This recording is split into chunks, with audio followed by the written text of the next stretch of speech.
नमस्कार, बहुत स्वागत है आप सभी का आपके प्रोग्राम कहानी कुर्सी की में। मैं हूं सौरभ शर्मा, आपके साथ मेहमान स्टूडियो में हर्षवर्धन त्रिपाठी जी, विजय त्रिवेदी जी, प्रोफेसर संगीत रागी जी, समीर चौगांवकर जी, चारों पहुंच चुके हैं। सर, आप सब लोगों का बहुत बहुत स्वागत है। कहानियां बहुत सारी हैं बताने के लिए। महाराष्ट्र में कहां जाकर के गाड़ी ठहरी बीएमसी के और नगर निगमों के चुनाव में, वो बताएंगे आपको। और इसमें जो मुस्लिम मतदाता का प्यार ओवैसी के प्रति झलका है, वो कहानी बड़ी मजेदार है, वो आपको जाननी चाहिए, क्योंकि इसके बड़े लंबे रिपरकशन होंगे भारत की राजनीति में। इसकी बात हम लोग करेंगे। एक इस्लाम पार्टी भी थी मालेगांव में, उसका मेयर बनेगा, आपने शायद नाम भी ना सुना, उसकी बात भी आपको बताएंगे। मोदी जी बंगाल में हैं और थोड़ी देर में उनकी एक सभा होगी, तो वो आपको सुनाएंगे। और ममता बनर्जी को महाकाल क्यों याद आए, हे महाकाल रक्षा करो, हे महाकाल, हे भोले बाबा रक्षा करो, ये बातें क्यों ममता बनर्जी ने कही, ये आपको बताएंगे। असम में हेमंता बिस्वा शर्मा कह रहे हैं 22 सीट तो हम लड़ेंगे ही नहीं, छोड़ ही दिए, क्यों, इसकी बात भी होगी। प्रियंका गांधी को बनारस याद आ गया है, इसको भी डिटेल में बात करेंगे। अचानक यूपी में किसी राहुल गांधी को नहीं याद आई, प्रियंका गांधी को वाराणसी की याद आई डेमोलिशन की, उसकी बात होगी। और राहुल गांधी जा रहे हैं इंदौर, जहां पर 24 लोगों की मौत हो गई जहरीले पानी की वजह से, तो वहां जो पॉलिटिक्स हो रही है वो भी आपको बताएंगे। लेकिन पहले आइए बीएमसी से और महाराष्ट्र के इन नगर निगमों के चुनाव के नतीजों से बात कर लेते हैं। सभी 29 नगर निगमों के नतीजे आ चुके हैं और महाराष्ट्र नगर निकाय की जो फाइनल लिस्ट अब घोषित हुई है, उसमें कुल 2869 सीटों में से भाजपा ने अकेले 1441 सीटें जीत ली हैं।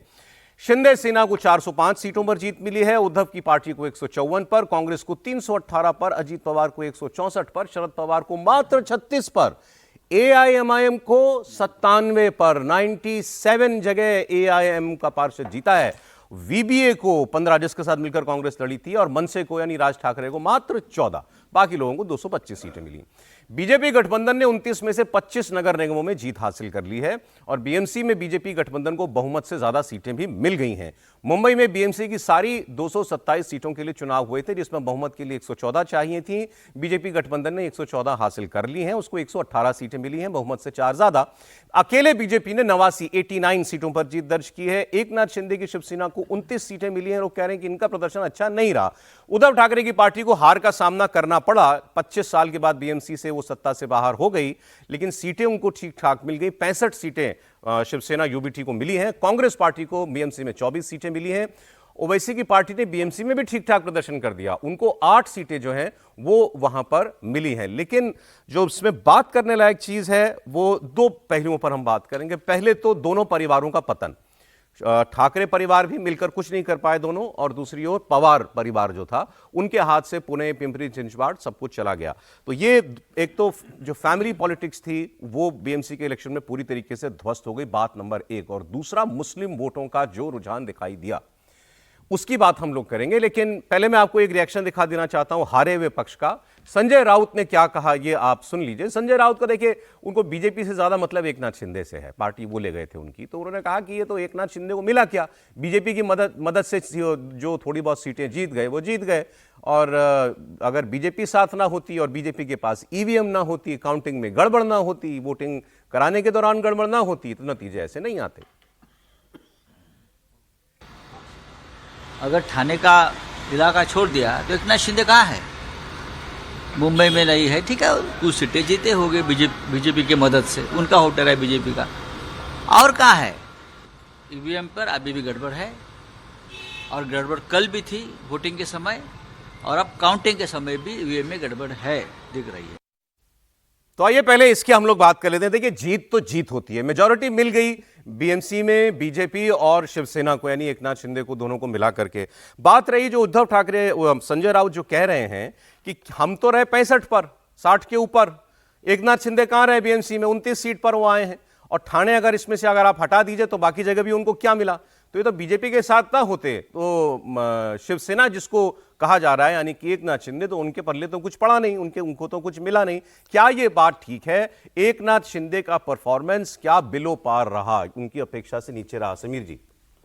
नहीं, मुझे संजय राउत का ये कहना मुझे लगता है ये गलत है कि एकनाथ शिंदे को कुछ नहीं मिला। भाई, एकनाथ शिंदे भले ही बीएमसी से 90 सीटें पर लड़े हो, लेकिन 29 सीटें अगर वो वहाँ जीत रहे, मतलब वो वहाँ पर कांग्रेस से भी लड़ रहे थे, उद्धव ठाकरे से, बेसिकली उनकी लड़ाई उद्धव ठाकरे की सीट थी। और जो सीटों का अगर डिस्ट्रीब्यूशन अगर देखेंगे, जो उनको 90 सीटें मिली थी, तो वो कई ऐसी सीटें मिली थी जहाँ उद्धव का डोमिनेंस बहुत मजबूत है, जहाँ उद्धव ठाकरे की शिवसेना बहुत मजबूत है, और वह सीट उनको दी गई थी कि भाई जहां उद्धव ठाकरे मजबूत है उसके अगेंस्ट आप शिवसेना के रूप में तो आप वहां लड़िए। इनका जीत का प्रतिशत हुआ 30-35% और वो बीजेपी का हुआ 70%। बिल्कुल ना, बीजेपी से तुलना नहीं की जा सकती ना। बीजेपी तो भाई बहुत बड़ी पार्टी बन चुकी है और बीएमसी में भारतीय जनता पार्टी का 2017 का भी प्रदर्शन देखोगे तो 82 सीटें आई थी। तो भारतीय जनता पार्टी का तो वहां स्ट्रांग होल्ड है। लोकसभा भी अगर आप देखेंगे तो लोकसभा में भी एकनाथ शिंदे को सिर्फ 1 सीट मिली थी, 48 सीट थे। विधानसभा भी अगर देखेंगे तो भारतीय जनता पार्टी ने 36 में से 15 सीटें तो भारतीय जनता पार्टी ने वहां जीती थी। उद्धव ने 10 सीटें जीती थी, 6 सीटें मिली थी एकनाथ शिंदे को। तो बंबई के अंदर उद्धव ठाकरे का एकनाथ से हमेशा से मजबूत आधार रहा है, इसमें कोई दो राय नहीं है। ठीक है। और इस चुनाव में भी उद्धव ने बताया कि भाई बेसिकली इतना होने के बाद भी अभी वो अप्रासंगिक नहीं हुए बीएमसी के अंदर।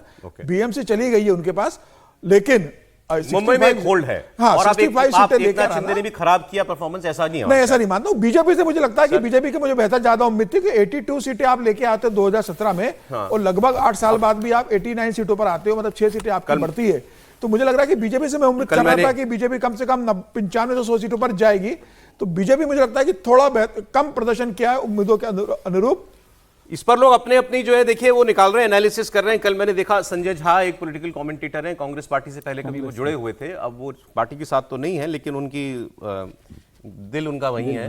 तो उन्होंने कहा कि भाई अगर इसमें आप कांग्रेस को मतलब उद्धव ठाकरे की पार्टी मन से कांग्रेस इनको जोड़ लें और इसमें अगर आप शिंदे सेना को जोड़ दें तो बीजेपी नहीं जीतती। तो उनका यह कहना था कि शिंदे जी विचार करें कि कहां रहना है, बीजेपी तो केवल उपयोग कर रही है उनका। तो शिंदे जी अगर वापस आ जाएं तो आज भी उनका ऐसा कहना है कि कम से कम मुंबई में बीजेपी से बड़ी ताकत शिवसेना है। सर देखिए, नतीजे जो आए उसमें पूरे महाराष्ट्र के चुनाव को देखें तो देवेंद्र फडणवीस ने अपने नेतृत्व को साबित किया एक तरह से। ठीक है, बीएमसी में भी मेयर बन गया तो पहली बार मेयर बन गया। अब आप उसको किसी भी तरह से देख सकते हैं, आधा ग्लास खाली आधा भरा हुआ है। बीजेपी का नंबर सीट्स नहीं बढ़ा, बहुत नहीं बढ़ा, मतलब 82 तो थी उनकी, 89 हो गई, लेकिन जीत गए और मेयर बना लिया। ये एक बड़ा काम है। 30 साल के शिवसेना के जो राज था उद्धव ठाकरे का, उसको खत्म कर दिया, वो भी है। लेकिन उद्धव ठाकरे, जैसे हम उस दिन भी चर्चा कर रहे थे कि 50-60 के बीच में रहना ही है उनको, तो 60-65 वो वहाँ पर आ गए हैं। लेकिन ये जो महाविकास अघाड़ी है उसको देखना है कि इन नतीजों को, संजय झा के उस पर नहीं कह रहा, अब ऐसे तो शिंदे भी आ जाए कोई और भी आ जाए उसका मतलब नहीं है, लेकिन जो शिंदे के अलावा भी जो इंडिया ब्लॉक के दल है या नॉन एनडीए दल है, उनको देखे तो वो 107-108 सीटों पर है टोटल, अलग अलग लड़कर भी।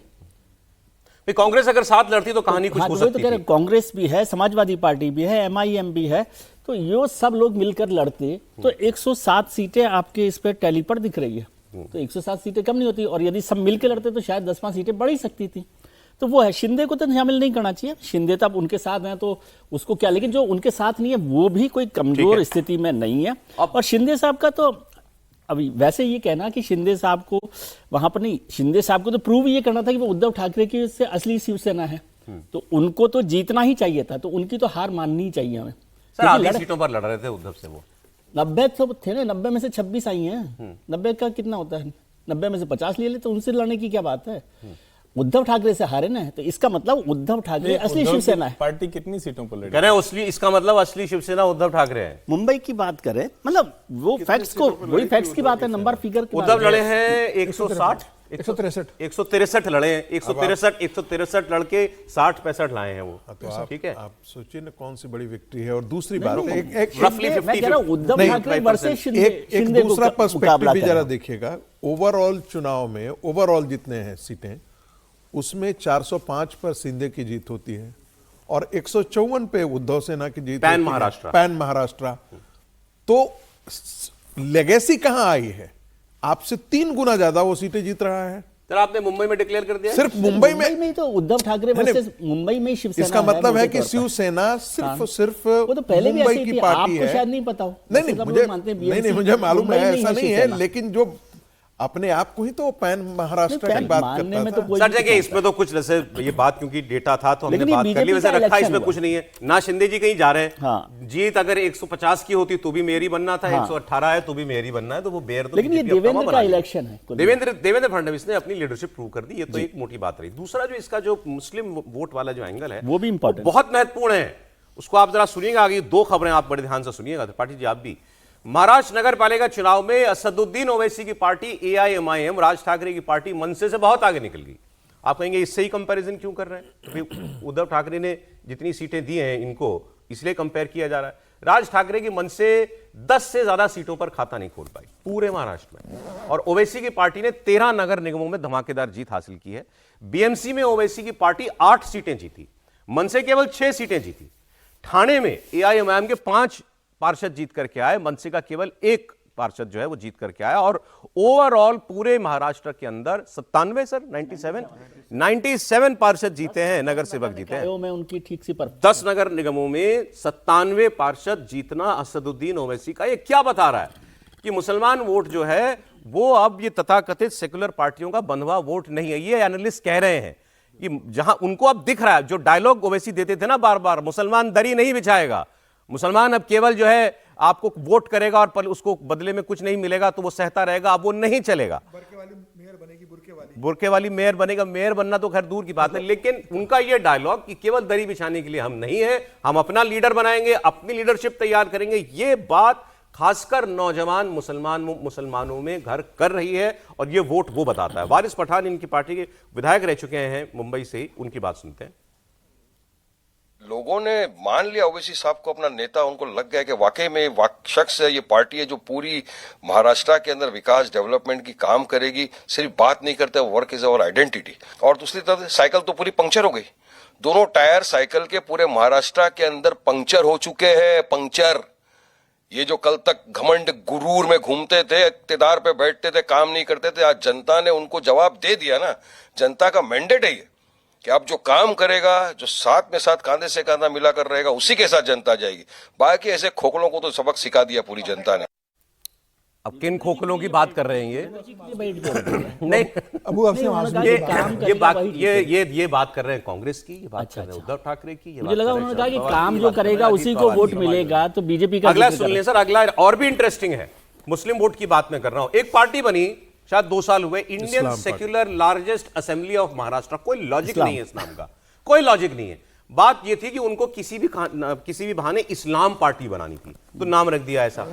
ये नासिक जिले के मालेगांव में, और मालेगांव बड़ा चार्ज, मतलब धार्मिक तौर पर आप कहिए पोलराइजेशन के हिसाब से चार्ज इलाका है। मालेगांव महानगर पालिका में ये इस्लाम पार्टी सबसे बड़ी पार्टी बन गई भाई। इस्लाम पार्टी ने मालेगांव में 84 में से 35 सीटें जीती, और नंबर 2 पर कौन रहा? ओवैसी, 21 सीटें। मतलब दोनों मुस्लिम पार्टियां नंबर 1 नंबर 2 पर रहीं। एकनाथ शिंदे की शिवसेना को 18 सीटें मिली हैं, समाजवादी पार्टी को 5 मिली हैं, कांग्रेस को 3 मिली हैं। ये तो शुद्ध मुस्लिम वोट वाला इलाका था ना, शुद्ध। यहां कौन कौन जीता? नंबर 1 पर इस्लाम पार्टी, नंबर 2 पर ओवैसी, नंबर 3 पर वो जो हिंदू वोट होगा वो मिल गया शिंदे जी को, उसके बाद कांग्रेस, और उसके बाद बाकी लोग। मतलब कांग्रेस चौथे नंबर पर है यहां पर। इससे आप अंदाजा लगा लीजिए कि अब मुसलमान क्या सोच रहा है। और मुस्लिम बहुल इस शहर में बीजेपी को मिली है सिर्फ 2 सीटें ही। तो ये दोनों जगहों की मैं बात करना चाहता हूं।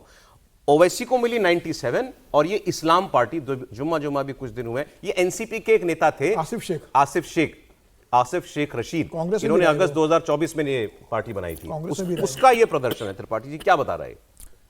देखिए, एक तो बड़ी सीधी सी बात कि जितने तरह की अलग अलग बहस करते हैं डेमोग्राफी वाली, तो मुसलमान बढ़ेगा तो फिर मुसलमान ही जीतेगा, नंबर 1।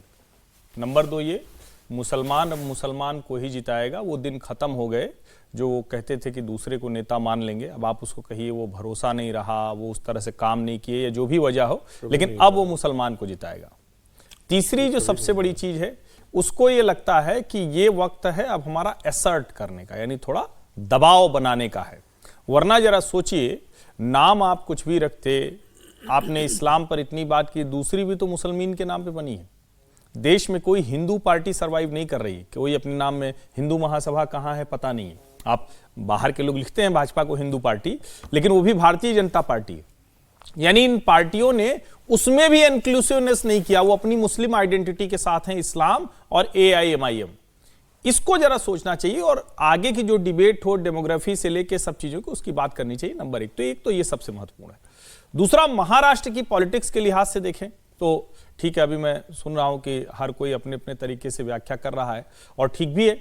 लेकिन भैया, बीएमसी जैसी जगह पे कम सीटें लड़के और आप अगर 89 सीटें भाजपा जीत रही तो सोचिए कितनी ताकत होगी। अकेले लड़ती तो हो सकता है 110 होती, 112 होती, या हो सकता है बहुमत ना पाती। तो रणनीतिक तौर पर देखें तो वहां वो ठीक है। उद्धव ठाकरे के लोग अभी भी हैं, क्योंकि मुंबई का एक बड़ा मराठी मानुस है जो उनके साथ है, लेकिन उद्धव जी ने तो राज ठाकरे को जिंदा कर दिया है। मैं तो कह रहा हूं इस पूरे चुनाव की जो सिल्वर लाइनिंग है वो यही है, राज ठाकरे को जिंदा कर दिया। जो राज ठाकरे विक्रम बेताल वाला मसला है, 6 सीट जीते मात्र। अरे एक सीट पे तो आदमी क्या क्या करता है, बिना सीट के तो क्या क्या करता है। 6 पार्षद होंगे, काम धंधे के लिहाज से तो बढ़िया हो गया। मैं तो मूल बात ये कह रहा हूं, मुंबई के डिस्टर्बिंग फैक्टर के तौर पर राज ठाकरे विद्यमान है।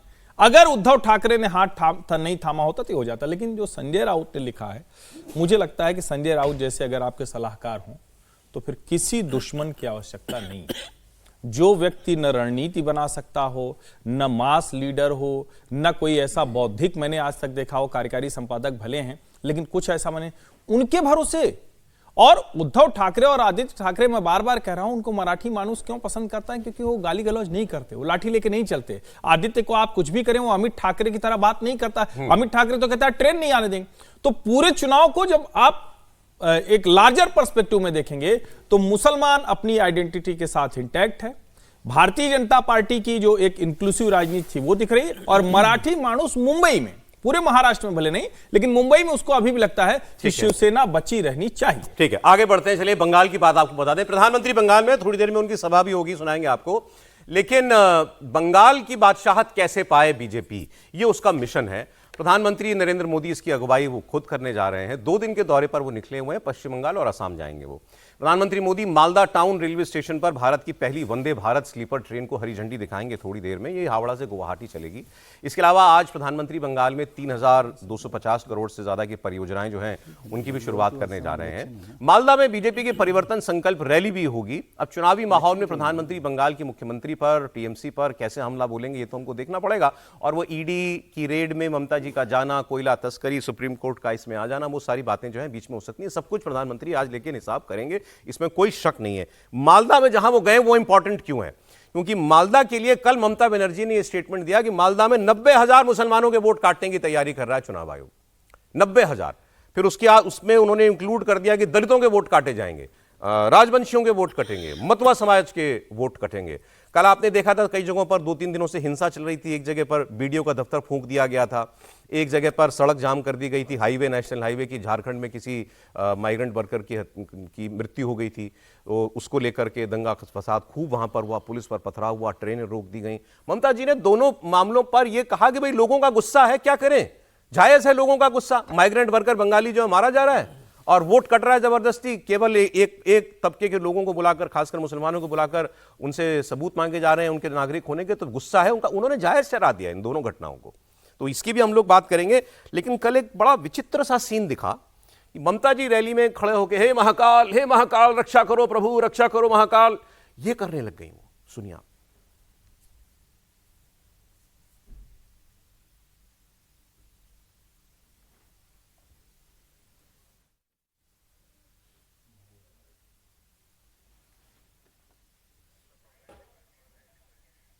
चले, बयान निकाला जा रहा है ममता बनर्जी का, लेकिन वो स्टेटमेंट सुनने लायक है। मिलते ही जरा लगाएगा। ये आप रैली स्थल की तस्वीरें देख रहे हैं जहां प्रधानमंत्री जो हैं वो पहुंचे हुए हैं, और बस प्रधानमंत्री की फोटो है बंगाल में। तो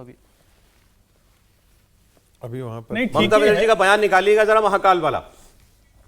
मंच पर अभी कोई नहीं है। देखिए अभी तो प्रधानमंत्री के अलावा कोई ऐसा लीडर भी नहीं है ना। वही मैं यही बात करना चाहे जो ये आगे बयान। जे महाकाल, हे महाकाल, हे भैरव, हर हर महादेव, रक्षा करो महादेव, हर हर महादेव, रक्षा करो महादेव, हर हर महाकाल, रक्षा करो महाकाल। प्रोफेसर इतनी जोर से याद आए भगवान, मतलब भोले बाबा ममता जी को अचानक? आत्मा, मतलब कटाक्ष में, व्यंग में, पता नहीं किसी ने लिखा कहाँ, ये आत्मा तो उनका ममता बानो वाली है, लेकिन आवाज़ जो है निकल रहा है महाकाल महाकाल का। स्वाभाविक है कि ममता बनर्जी को ये अब डर सता रहा है। उनको डर सता रहा है कि पश्चिम बंगाल में यदि वाकई हिंदुओं का पोलराइजेशन हुआ, और जिसकी संभावना बहुत दूर तक दिख रही है, बहुत इस कारण से भी कि जो कुछ भी मैं बार बार कह रहा हूं, जो कुछ भी बांग्लादेश में घटित हुआ है, इसकी कहीं ना कहीं बंगाल के अंदर जो इसका भद्र लोक था, उस भद्र लोक में भी बंगाल के भद्र लोक, जो कि बड़ा एक कंसोलिडेटेड सेकुलर वोट माना जाता था बंगाल की राजनीति में, अपर वो कास्ट। पहले अपर कास्ट, वो खास करके वो सीपीएम के साथ जाता था। सीपीएम से जब वो नाराज हुआ तो ममता बनर्जी के साथ आकर के खड़ा हो गया। एक हिस्सा बहुत बड़ा भारतीय जनता पार्टी के साथ भी आया, लेकिन वो पूरी तरीके से नहीं आया था। अब उसमें ये सुगबुगाहट क्या एक ढंग से वो धीरे धीरे लगने लगा है। और मैं बार बार कहता हूं, ये चुनाव पिछले चुनाव से बिल्कुल अलग होगा।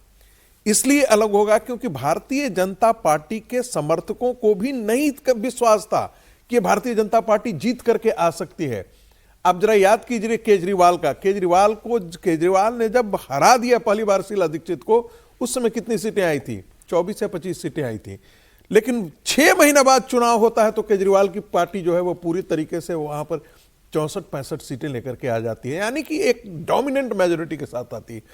पिछली दफा उनको धमकी कहिए, बाकी चीजें, डराने की बात तो है ही वहां पर। उस तरह से हिंदू एग्रेसिव होकर के वोट देने भारतीय जनता पार्टी, आप कह रहे हैं बीजेपी बंगाल में उस टिपिंग पॉइंट पे आ चुकी है। ठीक है, ओके। अब इस चुनाव में कोई किसी को गलतफहमी नहीं होनी चाहिए। भारतीय जनता पार्टी एक सरकार बनाते हुए सरकार बनाएगी बीजेपी? बिल्कुल बनाएगी सर। ये डेट के साथ लोग याद रखते हैं? याद किस दिन बोले थे प्रोफेसर साहब? मैं फिर कह रहा हूं, ठीक है, फिर कह रहा हूं। ये जो बोल रही ममता बनर्जी, ये एक बार नहीं किया उन्होंने, ये वो बार बार इस किस्म के, जैसे उन्होंने भी ये महाकाल को याद किया, भगवान शिव को याद किया, वो बार बार स्टेटमेंट देती हैं। अब तो खुल के कह रही हैं कि मुझ पर लोग कहते हैं कि मैं तुष्टिकरण करती हूं, मैं केवल मुसलमानों के लिए काम करती हूं, मैं तो सबको मानती हूं। पहले भी उन्होंने कहा था मैं तो हर किसी की कोई धार्मिक कार्यक्रम होता है तो उसमें जाती हूं। कल भी उन्होंने कहा, ये तो गांधी जी कहते थे, ईश्वर अल्लाह तेरा नाम, तो मैं तो गांधी जी को फॉलो कर रही हूं ना, ईश्वर भी अल्लाह भी। लेकिन ये पहले नहीं होता था, इसी चुनाव में हो रहा है ये। क्यों समीर जी? निश्चित रूप से जिस तरीके से भारतीय जनता पार्टी ने वहां पर आक्रामकता से चुनाव प्रचार अभियान शुरू कर दिया, अमित शाह जी भी 3 दिन वहां रहकर आए, संगठन के स्तर पर संघ और भारतीय जनता पार्टी का संगठन जिस तरीके से वहां हिंदुत्व और हिंदू लोगों को इकट्ठा कर रहा है, और ममता बनर्जी को ये लग रहा है कि भाई अब ये राजनीति ऐसी नहीं है कि मैं सिर्फ मुस्लिम वोट के नाम पर जीतूं, लगातार मैं मुस्लिम वोट मुझे मिलता रहा है, और एक जो भद्र लोग है बंगाल का वो भी ममता बनर्जी को वोट करता रहा। ममता जी को लग रहा है कहीं ऐसा ना हो कि भाई मेरे ऊपर से मुस्लिम तुष्टिकरण का ठप्पा लग जाए और सिर्फ मुसलमान वोटर मेरे पास बचे और बाकी जो हिंदुत्ववादी लोग हैं वह भारतीय जनता पार्टी के पास चले जाए। तो ममता बनर्जी इस चुनाव को मुसलमान बनाम हिंदुत्व की लड़ाई नहीं करना चाहती। वो ये नहीं चाहती कि भाई मुझे मुसलमानों का प्रतिनिधित्व माना जाए और भारतीय जनता पार्टी को हिंदुत्व का प्रतिनिधित्व माना जाए। वोट का डर सता रहा है, निश्चित रूप से डर सता रहा है, और इसी कारण वो मंदिर का कर रही है, हर हर महादेव बोल रही है, सारे मंदिरों का कर रही है। देवी उत्सव के लिए जो पैसा बढ़ा दिया है ममता बनर्जी ने कि भाई देवी उत्सव होंगे उसके लिए हम पैसे बढ़ा के देंगे, तो ये बता रहा है कि वो उनका जो वोट बैंक है उसे छिटकने से डर रही है ममता। एक आपको मैं आसाम का बयान, क्योंकि प्रधानमंत्री बंगाल के बाद आसाम जाएंगे, सर आप दोनों पे कमेंट कर दीजिएगा, वो लेकिन बहुत महत्वपूर्ण है, उसको आप सुनिए। बहुत शानदार चीफ मिनिस्टर ने जो कहा, हेमंता बिस्वा शर्मा ने, कितनी 126 सीटें हैं शायद आसाम में, 126 में, और वो कह रहे हैं हम 22 सीटों पर कैंडिडेट नहीं देंगे। चीफ मिनिस्टर हेमंता बिस्वा शर्मा ने कहा कि 22 सीटों पर हम कैंडिडेट नहीं देंगे। पूछा क्यों नहीं देंगे? कहा जहां हमारा समर्थक वर्ग ही नहीं है, जहां कोई सपोर्ट ही नहीं है, वहां हम लड़के क्या करेंगे, हम बाकी जगह पे फोकस करेंगे, हमारे किसी एलआई को इंटरेस्ट हो तो वो लड़ ले। आसाम की 22 सीटों पर बीजेपी उम्मीदवार नहीं देगी, ये डिक्लेयर कर दिया वहां के चीफ मिनिस्टर ने, हेमंता बिस्वा शर्मा ने। सुने। देखिए, जहां हमारा सपोर्टर नहीं है वहां हम कैंडिडेट देख के क्या करेगा? तो हमारा कोई फ्रेंडली पार्टी लड़े तो लड़े, हम लोग वहां लड़ने से तो हमें क्यों वोट दें? एक लाइन विजय जी बोले उससे पहले बोल दूं, मुख्यमंत्री हेमंता बिस्वा शर्मा का फंडामेंटल क्लियर है, बाकी लोग अपना फंडामेंटल ठीक करें। मुख्यमंत्री हेमंत बिस्वा शर्मा को अच्छी तरीके से पता है वो क्यों बोल रहे हैं, भाई वो उनको पता है। मुस्लिम सीटों के लिए कह रहे हैं हम 22 जगह पे कैंडिडेट देने का भी हमारा कोई इरादा नहीं है, क्योंकि कोई फायदा नहीं है। लेकिन ऐसा बयान कोई देता नहीं है, आपको जीत की उम्मीद ना हो तो भी आदमी कैंडिडेट देता है। वो कह रहे हैं हमको मतलब नहीं है इससे, हमको चुनाव जीतना है, हमको मालूम है वोट कहां से आएगा, वहीं पर हम करेक्ट लोग बोलना चाहता है। कैसे देखते हैं स्टेटमेंट? मैंने तो कभी ऐसा बयान नहीं सुना किसी का। ये तो असम के लोगों को देखना है कि ऐसा इंक्लूसिव चीफ मिनिस्टर चाहिए कि नहीं चाहिए उनको, जिसमें 22 सीटें जिनमें उसको राज टिकट नहीं देना, कैंडिडेट नहीं बनाना, ये कैसी इंक्लूसिव, अभी आपने इंक्लूसिव शब्द का इस्तेमाल किया था बीजेपी के लिए, तो ये इंक्लूसिव भी बीजेपी है जो पहले कहती थी कि हम कैंडिडेट नहीं देंगे बीएसपी के, और अब उन्होंने साफ ही कर दिया कि कैंडिडेट नहीं देंगे।